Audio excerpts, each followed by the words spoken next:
right, good morning, everybody. It is March 15th, Monday again, the last week of Pisces season, leading up to the Spring Equinox next Sunday in like 6 days, and Aries season, which is wonderful.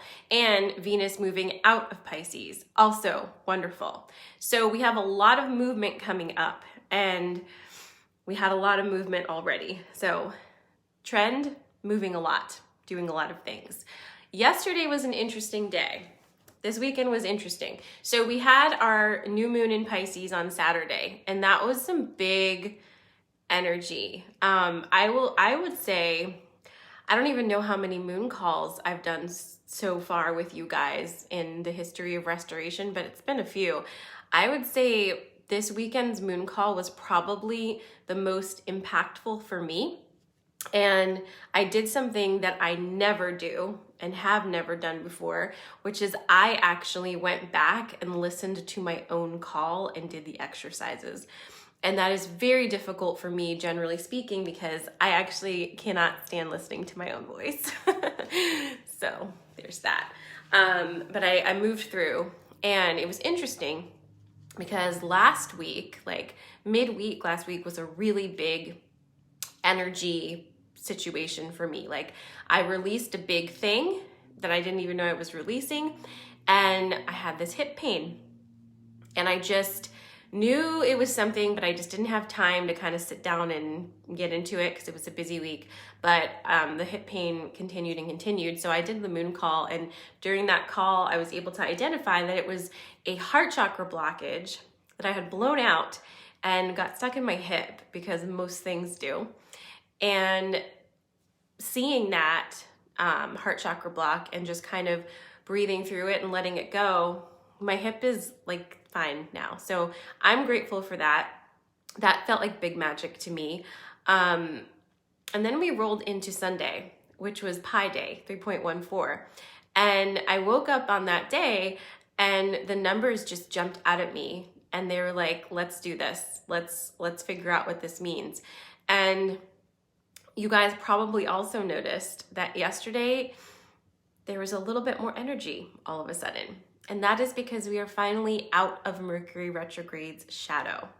It's like a dirty little secret, right? That there's like a shadow that basically lasts forever and ever, but it's done now. So if yesterday you felt that shift, it was that, and the moon moved into Aries. So we had our moon in Pisces, and then it was like, bye, and moved right into Aries and gave us that nice burst of energy. It was an amazing day for cleaning house, which I did. It was an amazing day for organizing your spaces. And if you're a person who does altars, it's a great time now to refresh your altar and start thinking about what your spring altar is going to be like. And don't feel like you just have to have one, but it's that time and it feels good. So for today, for the 15th, I think it's a really good day to remind yourself of what you seeded on Saturday.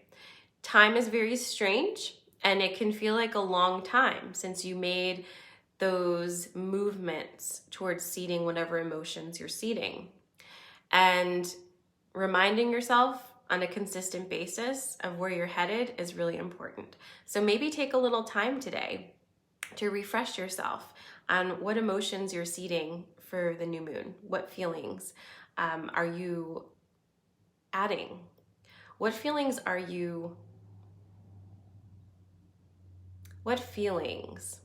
the foundation of what comes next for you, is what it really is. Because whatever you're seeding now, we're building on that. So make it good, right? Build a new altar today. Go look for some feathers. Get outside, get some sun in your face. Just be present as much as possible today and do small things that put you in that magical space so that you can tap into it.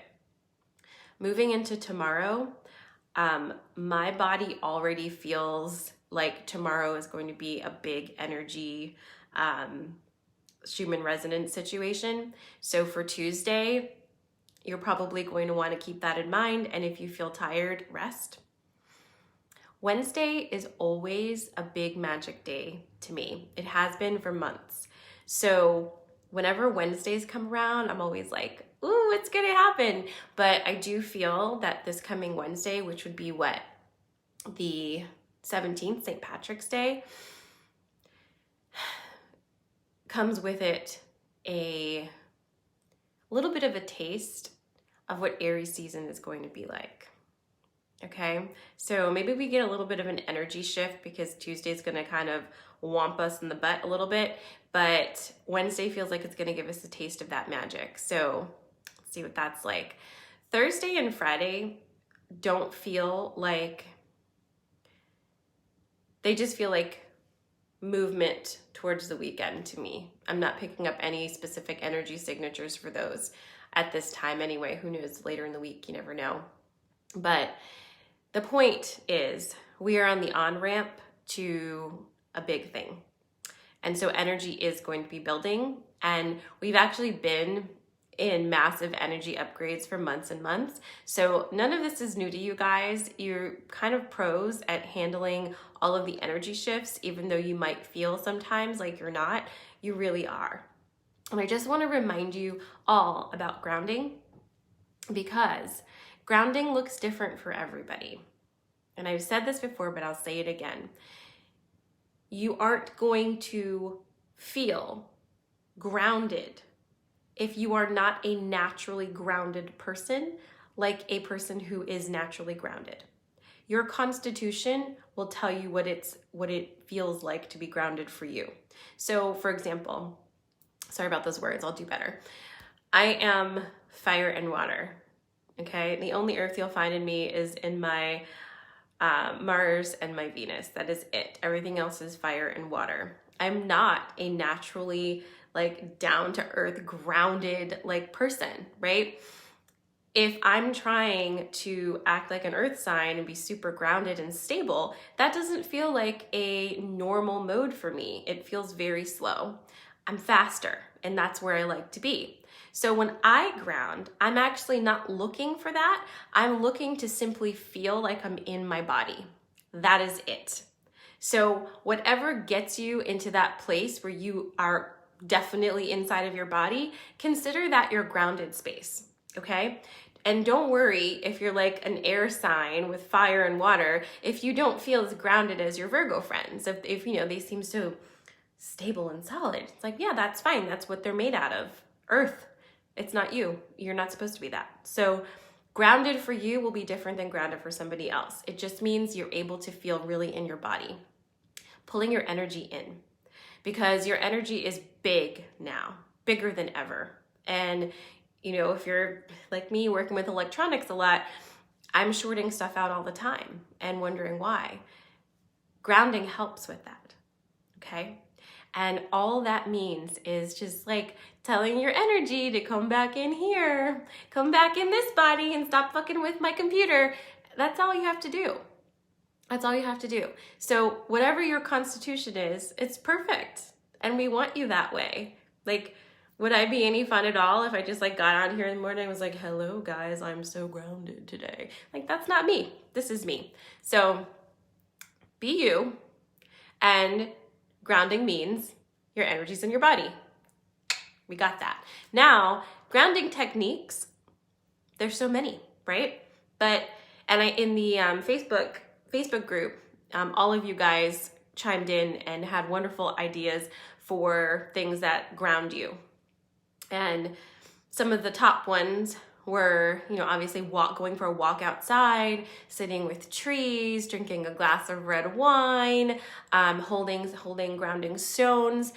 These are all great ideas. Try whatever works for you, okay? And for me, like, if I'm trying to get in my body after an event, like if I've done a big energy thing and I need to get back in my body, for me, my ritual for that is a glass of red wine and some salty potato situation like chips or French fries.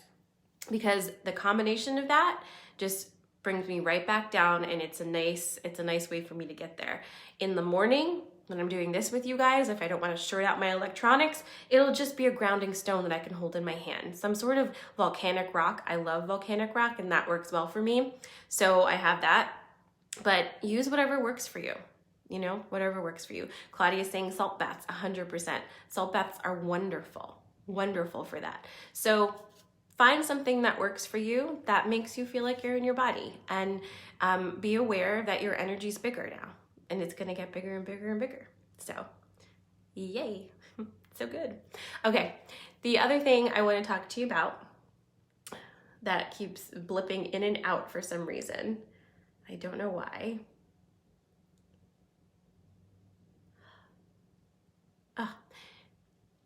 The importance of understanding your own manifesting. I don't know why, but we'll talk about that for just a brief second. If you've been, oh, I got it now. If you've been doing the manifesting with the new moon calls, full moon calls, all that for a while, if you've been doing that and you haven't had results yet, keep going. And here is why. We've discovered this because, you know, none of this is just me talking. I'm doing this alongside with you. And I've been working on a manifest for months. And when I first began it, this was like back in September, even saying the words felt really weird to me because it was so big and so strange. So naturally, after, you know, putting forth my first time manifesting something like that, it's not just going to appear because I'm saying it, but I'm not yet in that place where it feels like a reality to me. Keep going. If this is something that you truly feel for yourself, allow yourself to keep pulling it through each moon cycle. Refine it, get to know it better. Make a house with it, travel through all the different rooms, decorate it, make it into a food, eat it. Like, make it real for you every moon cycle and keep going. And what's going to happen, I promise you, at some point, you're going to do this manifesting and you're going to say it. And all of a sudden, things are just going to click for you. And you're going to say, well, that was so easy for me to say it. It feels like it's just part of what I do, because then it is. And that's how you know you're getting in that sweet spot with your manifesting. So I'm encouraging you to keep going. And I'm encouraging you not to make your dreams smaller. Don't do that now. We're getting bigger energy. Your energy is getting bigger. It's not the time to dial it back and say, oh, maybe it's not working because it was too much. Everything is adjusting to fit your vision. So let it do that. Everything is adjusting to fit your vision. And if you are staying in your heart center, and that's really the key here. If you're staying in your heart center and everything you're doing, everything you're asking for, everything you're saying, the movements that you are making in your day-to-day life are all coming from here, you cannot go wrong. Whatever you make is going to be delightful for everybody. So stay here and keep going. I'm encouraging you to do that. If you have not yet done the moon call, you still can. Please don't not do it just because it's not Sunday. I always say that because it's important and it's about your intention and about your energy. So if you haven't done it yet, take a minute today and do something really simple for yourself. Ask yourself, what feeling do I want to build the foundation of what's next on? Or what feelings? And answer that question for yourself and then start building. So, yay. Let's do some cards, okay? And while I'm shuffling, I'm going to tell you about something. I have an event. It's my first YouTube live. Hopefully that goes well. It's going to be Spring Equinox activation and live channel. And you'll be able to interact with me live on YouTube, allegedly. So that's going to be on Sunday at noon. And it is a free event. You just have to go to the link. There's a link in my Instagram profile, and there's a link here somewhere on Facebook in this live that you can go and you can just like sign up for the reminder on the YouTube. So free event, it will be really fun. I think we're going to channel some fairies most likely and just kind of tap into that new spring energy, the fire energy, and also celebrate the fact that Venus is moving out of Pisces, because I don't like her there. So yeah, just do it. Don't not do it, Leanne. You'll be glad you did. Trust me. All right, let's see what the fairies have to say. This is a card for the week ahead. Take a sip of my coffee, actually.